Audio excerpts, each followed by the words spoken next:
I would take these abstract pieces into a gallery, like with dolls' heads and blankets and stuff, and they looked at me like I was a little crazy. And I didn't know that they looked at me like that till later. And I realized that we had a similar focus without even ever meeting each other, or kindred, whatever you want to call it, thing. Kindred spirits. Yeah. Quantum connections. Yeah. Yeah. So I was telling her, this piece right here is called Eat While You Have Teeth. Eat While You Got Teeth. He did it in 1999. And I hadn't seen Smoky's work since, or these pieces at all. They were in Laverne's house, you know, because they were stuff she held on to, and she decided not to sell any work after he died. She just held it close. Yeah. And she said she got tired of trying to figure out what to do with the legacy of the work.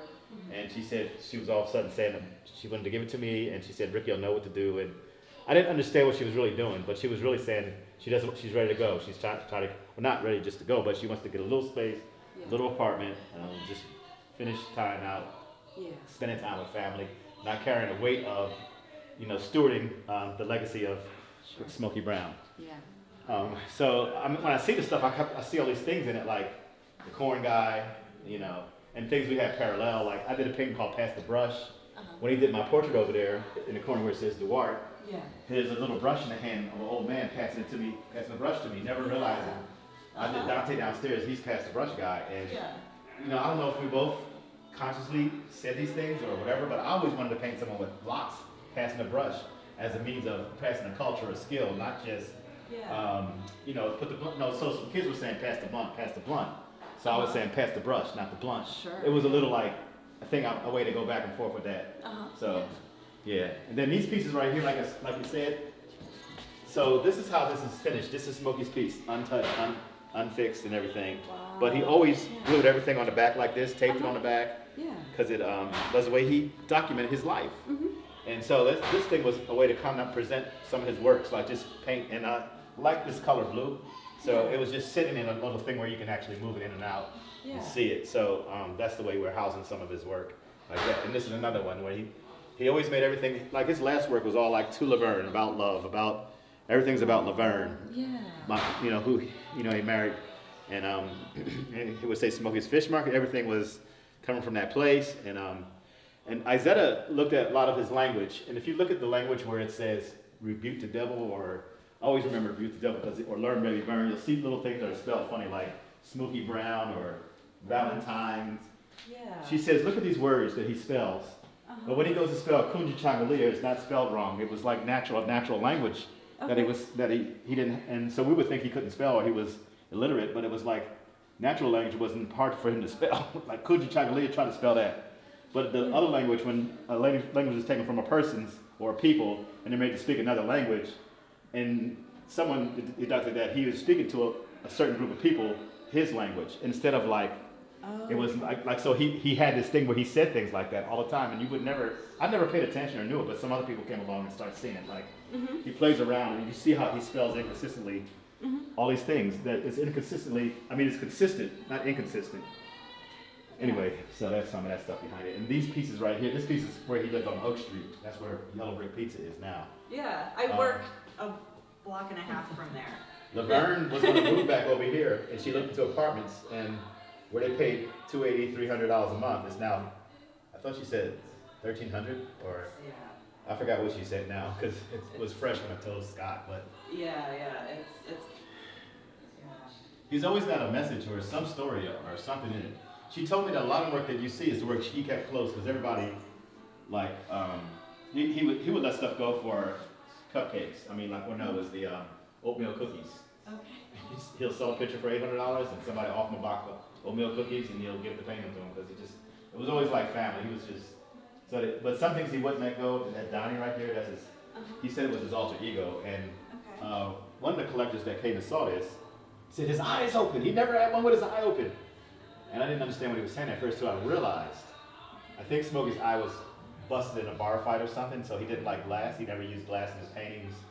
And that's where his eye was damaged back when he was alcoholic or when struggling with it or dealing with it or going through it. Sure. So it's no other way to say things like that, but then that. And then when Ray Gottlieb saw that, I understood what he meant. And so every time someone else sees something and responds to it, I get to learn from other people what Smoky was saying to us all along. So Yeah. what's really great is reliving this for me. Mm-hmm. And looking at the way this is a Queen Brooks piece. What I found out from Queen, she said that Smoky brought her very first piece of art. Yeah. And Kojo Kamu also, all right, man, thank you. Sorry. I can support you. Kojo Kamu was the one that helped her start selling her stuff. So it's, they were really connected. Shirley Baum's another artist in the city. That's one of her pieces up there. They were all close to, well, these people were close together. It was like a big family for me. Mm-hmm. Yeah. And this is Ralph Bell. I don't know if you know who he is. No.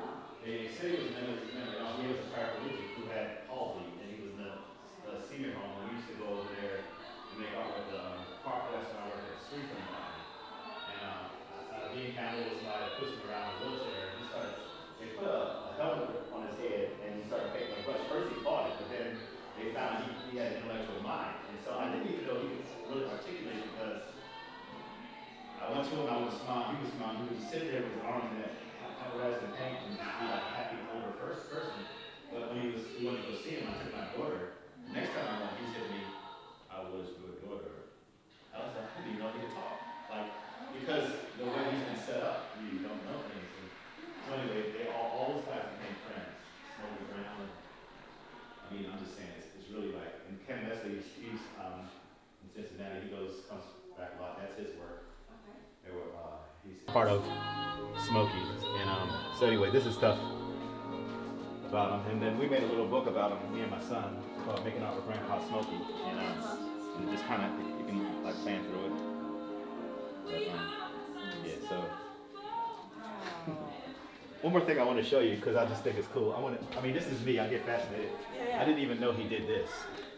This is on the back of a, do you know what this is? Like a table. It's a Well, tray. yeah, It's a tray. Yeah, It didn't matter if you needed to It's paint. like one of those TV trays. Yeah, if you needed to paint, it became.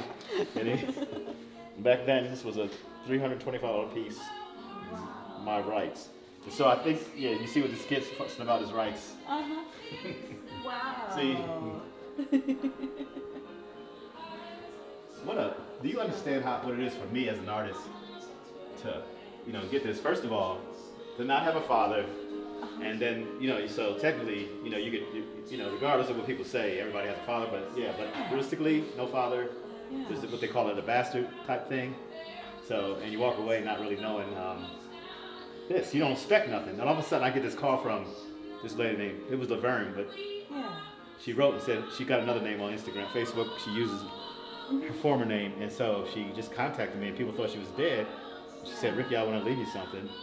A little bit of Smoky's work, as in, I'm giving you his inheritance, and it's like not much, but so she made time for us to come by, and we went and I took Dante, and got some video on her, and real tender thing. And so it's like from going from feeling like a bastard to walking into some kind of inheritance. It's really, really, really, really like humbling. And it's like, I tell some of the kids I work with, I went from being a bastard to a son with an inheritance. And I say it real raw like that because sometimes, I don't know, it was just raw like that. It's just raw like that. Yeah. And it's very honoring, and it's very, different crowds, like I said, a different way. But this has really been, it took me by a surprise, really. And 15 years later, and to know that they would value me enough, and he said Smokey would want you to have it. He had a second sight, he could see through people. Man, it's so validating. Do you understand? Yeah, It is. I'm trying to stop talking about it now because I feel the tears coming. So, Okay. but anyway, It's such a huge honor. oh my God, it's just like, and then to have a space that, like Scott has here, where I can show it this way, because it's the way I would show it. Like it's the way I want to reveal some of them, and so it's like, it really, really. My wife, she's enjoyed it. My son understands it. It's just powerful. Like, so. And everybody was like, what's this, what's that? I'm gonna live one day at a time and figure it out as I get there. Sure. So you know what I mean? We can't take care of stuff that everybody puts on. People put so many fears on us and how this is gonna be and what's gonna happen. Mm-hmm. If I lost everything, I just lost everything. If I get everything, I get that. You have to just take one day at a time and move in that. Yeah. Worrying about stuff and being fearful, you can't get nowhere anyway. I mean, do you understand what I'm Oh saying? yeah. I think that this is something about people projecting their fears on us that stop us from doing what we're meant to do. Right. And so realistically, I don't have time for that. Yeah, you have to keep your vision Straight on. Yeah. And then whatever happens, just get back up and go at it again. You do, yeah. You know what I'm saying? And being an artist, you have to pick yourself up, So really, you got to do that period, right? Yeah. So Yeah. these are living artists right here. I want to do, so the East Side Canon is where this is coming from. The idea of canonizing art that we're not waiting for somebody to do it when somebody else to do it. So it's just my dream to call it the East Side Canon. Ever since I came out, I started documenting artists. And it was like taking pictures and so these are pictures and drawings from then. And so these are people now, like Is Said and Ken Leslie, Frida, David Butler, Lynn Grimes. A lot of them haven't even seen these. Tiffany in the other room, Gay Riesling, Coach Neil, the guy from Black Arts Plus, Mueller, Antoinette, Tony West. So this new guy from New York, and Baba Jabal. Some of them when I get them back home, I'll put more color, but I guess It Says somebody brought that one, so I have to make another one of him. I'm gonna keep making them. They'll turn out different because the other ones, they'll have the first one, but I just feel like, so that's my way of perpetuating some of them. These artists behind here, they're all gone. Sorry, sir. They're oh my God, what's his name? Ed Colston. I told you I remember his name. The guy's name I was trying to tell you is Ed Colston. He's down at the bottom here. And Leon Page, Roman Johnson, Harry Washington, Kojo, Bill Agnew, Mr. Hawkins, Valentine Image, and Ralph Bell. These are all like some of the ones that are gone. But I got to work with, except Hawkins, I got to work with all those guys. And Valentine took pictures of me when I was 13 and when I was throwing a shirt. He was the one that took that photograph. So it's like, and this is his piece. That's him and Mr. Hawkins in that picture. This is a piece I really like. He's got some pictures he's done over and over, or done the theme over, like three folk artists, William Hawkins, Elijah Pierce, and him, Smoky Brown, my art friends. So that's why we call this Smoky and Friends. And this piece that Amina gave him, Fiora's had put it on a wooden frame, and it was used in a Southern Hotel show, and I think Amina gave that to Smoky back when she did it in '80. So it's after she came back from Africa, and she was saying Africa is here, kind of thing. That was sweet. And Cool, man. Ben Crumpler, that's his piece right there. I know I've sent stuff to people, but some of the artists haven't, it's going to take the rest of my life meeting up with these artists and talking to them. Well, I'm glad I got mine. Man. Original art to art. And this right here is when Buster Douglas he did a thing on Buster Douglas. So he's always in the social stuff. Scott, we played with where a cannon over here, it's got two heads on it, Smoky style. I think that Smoky style happens because it's all of our style.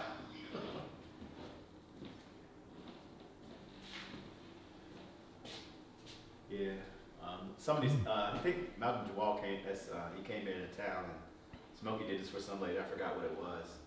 Every time he won something or went to some kind of thing, it's funny how he draws himself, and sometimes like I think that like when he made his art, he didn't always have like this was this. He just did it and it was talking. Like the brush was talking, his mind was talking. So you go back and see things, and then you realize you can't even hear it until you watch it later. You got to almost walk away and come back. So it's just this was like a, you know, no kind of idea this was coming, and everything happened so quick. And so anyway, yeah. And when I talked to her the second time, she said basically Smoky didn't know his nights from his days anymore. She said that he made some art. He wanted the room to lay down, and he said, "I'm going to take a nap." And then later he went to go get her, and he was gone. He just made his art, went to take a nap, and he left, just like that. So That's the way to go if you got to go. that's what I'm saying. Doing what you love. I always carried this piece around, like actually had copies of it loaded up. Now this is terrible. So when I got this piece, I just tore them up and threw them in the trash because I get the real one. So it's like, you know, he always wanted to, you know, he always emphasized he was being sober, like Riverside, 20 years, 1979, 20 years later, still sober. And but he always tried to say time. It was always time. Time, somehow I spelled time. I forgot what he said behind it, but I had never seen the original of this. And so he had copies that we blew up and we hand colored and we laminated and did all this stuff. So I would show him, and that's what's in that little book right there, the copied version of this. And he did stuff over and over, but I don't know, just kind of like, he just took an old canvas and turned it around. Some of his canvas he painted on the other side, so I ended up doing that too. I mean, I didn't know he did it, but I do that a lot because I like when I screw pieces to make the sculptural type painting. If you flip the canvas back and use the wood and paint the canvas black, it becomes this countersunk backdrop, and you can raise things up, you can pull things out. I like things pulled up and out of a canvas, so it's like I didn't realize we did so many things. We didn't sit down and say let's do this and let's do that. It just happened. If you notice, he takes a frame and turns the frame around and paints inside the frame, puts another frame in there and tapes the frame. So you know, it's and I remember like when I was teaching at art school and kids came in there and they seen us painting on rims and wheels and backs of chairs. They said, "Do they ever use real canvas?" Like something was wrong with us. I was like, "For what?" I mean, I didn't. So something inside me. And when I would get real canvases, then everybody say, "Wow, this doesn't feel like your other work," because it felt like we were trying to be like somebody else, and people could call you on that. Like kids, people can see your genuine aesthetic when you're doing it. So it's best to do that instead of like trying to fit into other stuff, you know. And as you go on, I don't know, man. I've been really blessed. So Cool. yeah, I'm glad you was able to make it by and see this place. It's Yeah, nice. man. I saw your notes, so you're gonna be from 12 to 3. See, let me get down and check it. Man out. Sure. So there's this grant where they want us to apply for a fellowship and a residency with Amina, the new Amina grant they opened up for GCAC in the museum, and they were looking for artists that use various mediums like she does, or some kind of person that tells stories and narratives. So I wanted to do this one with fabric and some of these buttons and things, kind of like these old pumpkins and yeah, these old pumpkins right here. They're like become people. Everything's about people and relationships. So I was putting together these faces that are going to tell a story of. So what came to me was to do a picture of her and Sydney. And I don't know if you know, Sydney was her son, who I think he died at 27. And so I kind of seen a picture of her with her hand leaning on his back, you know, looking at him, you know, in eternity. So that's kind of where I'm at.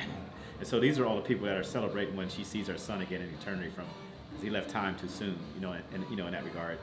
Like, so, and everything she did was from a spiritual place. So that's where I'm at with this. So even if, so since they want us to submit something that shows, you know, our range, I was doing a piece on her since the grant's about her.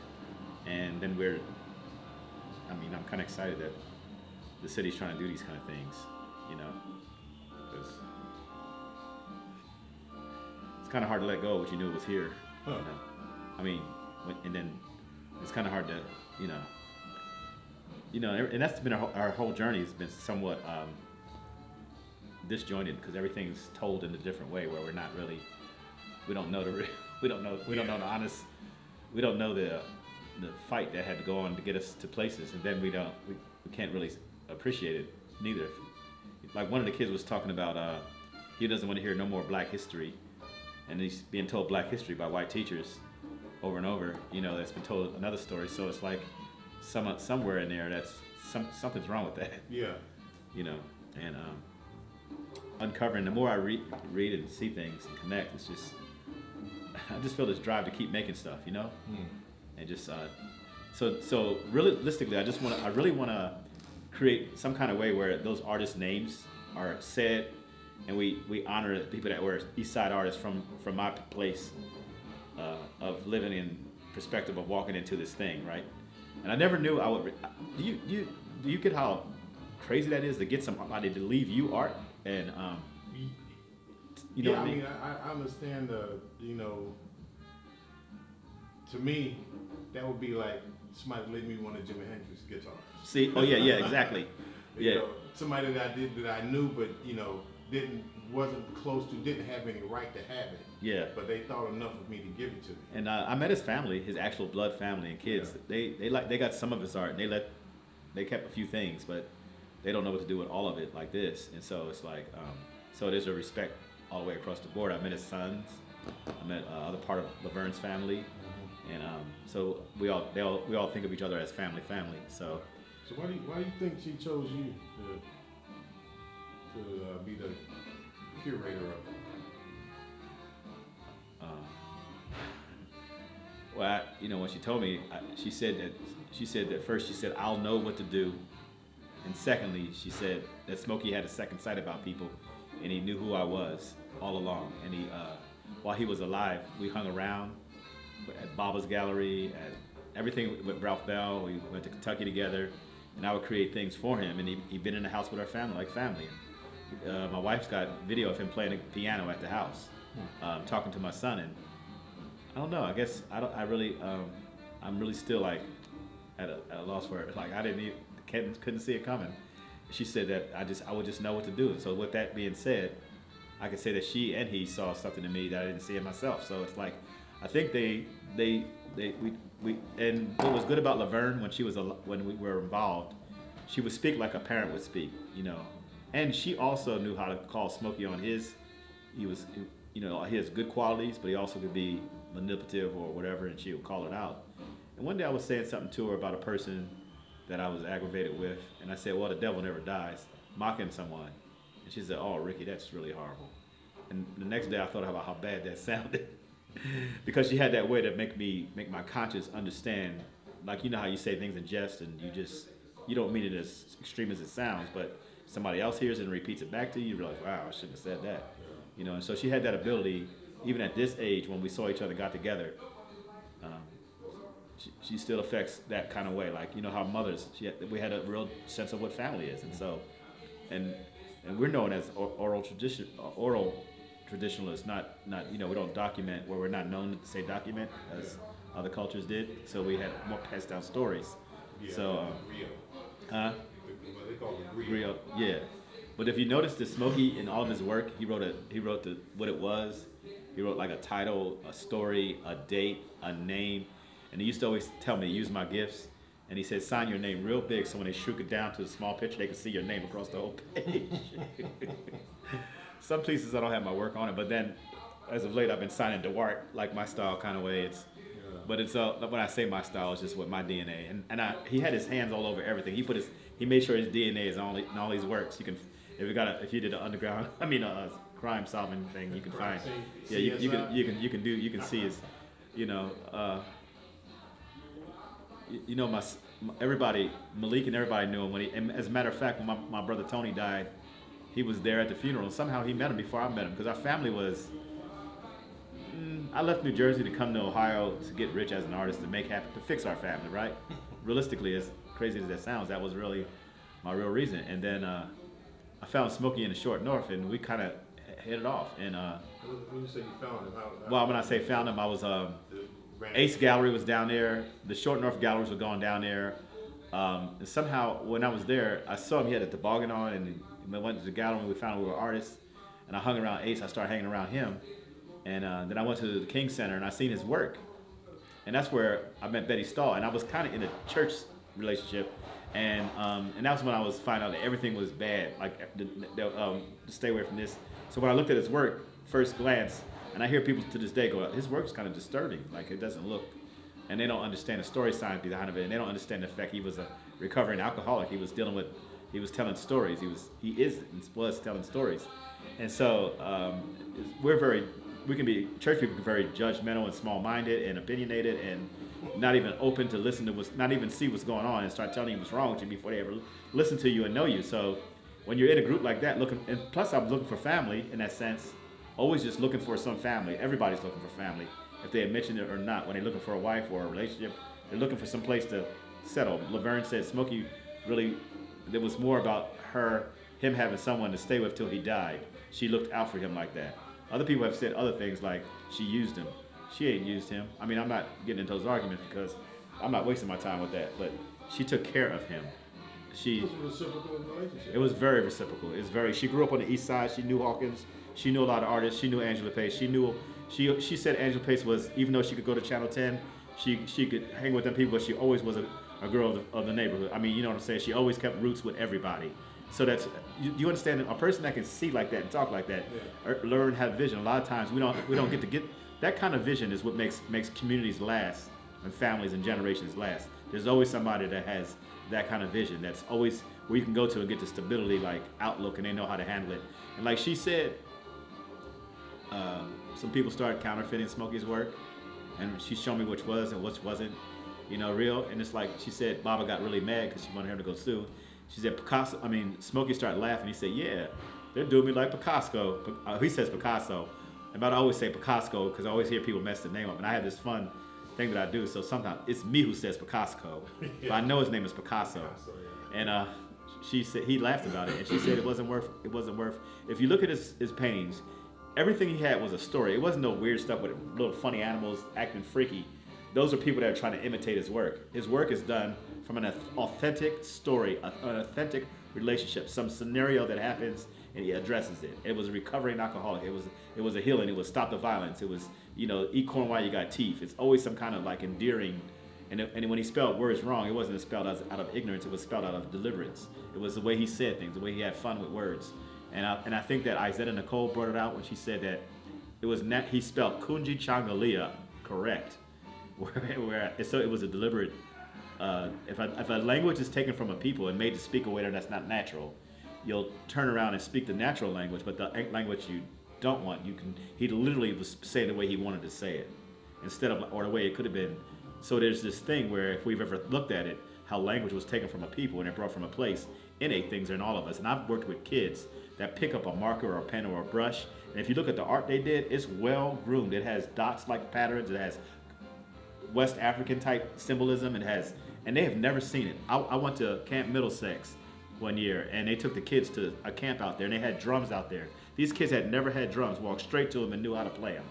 There's a DNA inside of the genes of people. That's why I call those stories with people talking trees, because the tree holds all this history and time, and what was done in front of it and around it holds the stories of all of our ancestors. I mean, so it's like, I believe our life's eternal too. So in time, specks of the eternal reality will come through us. I think that, and when you're performing, when you do music, I think you can tap into certain zones of something that just happens, or you can try hard to do something. But when it comes to you, it just comes to you. And some things get taught, of course, but and then when you get around each other and you vibe, I think we just become aware of how we are, because we're meant to communicate on a level that is far beyond, hindsight, like. And now, a lot of that communication is being lost, man. You walk around, you walk by people, everybody's got their phone up in their face. They want to walk out in front of a car, And it's happened. And you don't talk, you don't have conversations. And a lot of times when you do have a conversation with someone, if you disagree with them, it's like you instantly become their enemy. You know, just because I disagree with you don't mean I don't like you. I mean, we just have different points of view. You know, that's what I you know, the way social media works, you can read in on something that you're not even really a part of a conversation is. Mm-hmm. Then you can form an opinion about somebody, or you can think that somebody's a certain way because of their feedback on something. Yeah. And until you really get to know, like Scott's got the reputation for being very he calls things out. Yeah. But if you get to see who he really is, Yeah. he's the most stable person you ever met. Like, and you can count on him. He's consistent. It's no BS. Yeah, some people just can't handle the truth, man. And I saw this thing the other day, man. It was a video of someone in Africa, and it's like an African village. So this lady was sitting there, and she picks up a head and walks over and puts it on his body, and the person starts gets up and starts walking. So you know, the caption said, "Don't be afraid of what we can do."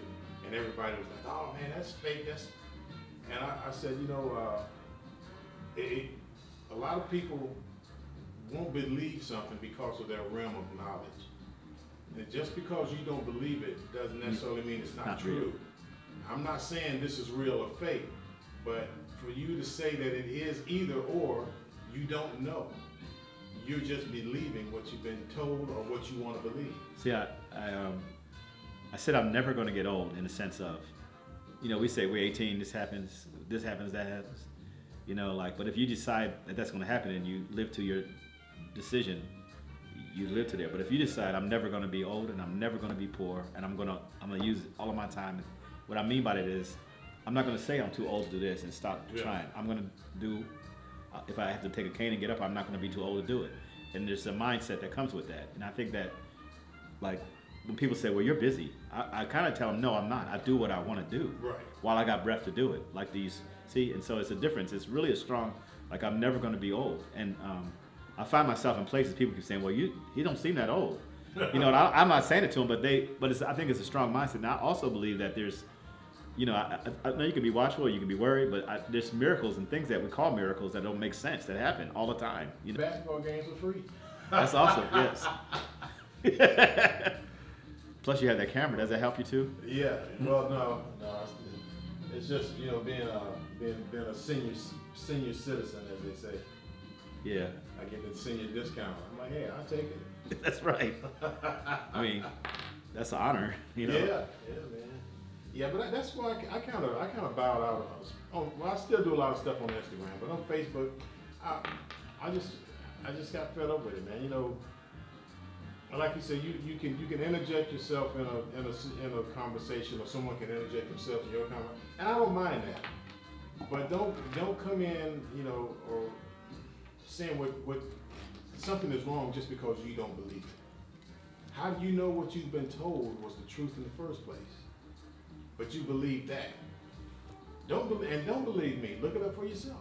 It's funny when you get past those barriers that you let people put on you, or we do, or vice versa. Like, there's always a barrier over, like, this group over here is this way and this group's over that way. I go where they say it's bad. I mean, even and just go anyway, just because, like, you said it, but I didn't experience that. I mean, and if I do experience it, I still know how to navigate around it. So it's not like that. Realistically, when it's all said and done, none of us is. It said, the poet says, it's all dirt, and all of a sudden it's just puffed up. It's whatever it is. You're gonna walk on it. It nourishes you. It does all that stuff. And when you really think about it, it ain't worth. You know, I just want to guard when I make genuine friends. I jokingly say things, and sometimes I say things. You know, and when it's misunderstood, I think about later something to go back and I'll get it straight. Yeah. And even if they don't accept it, I'll get it straight because I want it straight. And I made a choice. Yeah. Straight on my end. You want to continue along that path, and I can do about that. Yeah, that's right. So some people will stay, man, and it's okay. And then after a while, like, and everybody has different reasons for being in your life. They're all different reasons, and all of us, you know, it's just, you know, the more I keep going down this road, I'm thankful for how it just turned out because I didn't see it coming. Cause there's like a narrow road to walk, and not many people go there. Like, or they tell you, like, you know, I was told all my life I couldn't be an artist, I couldn't do this and couldn't do that. I just wanted to go somewhere and be a part of family, you know, families, you know. And I see this whole thing as being part of a big family personally, and every chance I get to do something like that'll liberate somebody else or give them what I wanted. That's what really keeps me going. Like, you know, and it's like, I don't know. You understand what I'm saying? And we get so like I'm watching Duarte. So Duarte, when hung around me, I told him, you know, he's an artist. Yeah. So he's kind of like, yeah, and you'll see him in a lot of the paintings. And he was like, well, I don't know nothing about no art. He was with me the first time. We met Amina and Kat lost the pictures. We saved one. He met everybody he's met. He was there with Laverne because, you know, and I told him he could just get a camera and start doing it. This lady got him a camera, and first he was, you know, he thought he had to manipulate to get everything. But, you know, he learned some things. And watching him and you interact and him getting inspired, like, that stuff blows me away because he didn't go to school for this. And he's not going to go to school for this. He's got a gift. He knows how to talk. He's got this. Use your gift.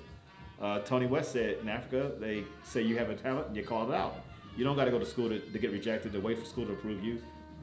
There's a certain difference. I mean, there's something powerful about that we're missing. And that's that whole European system. You know, our system of education was based from Germany. I forget the guy's name, but if you look at the 10th plank of the Communist Manifesto, it calls for a public education system.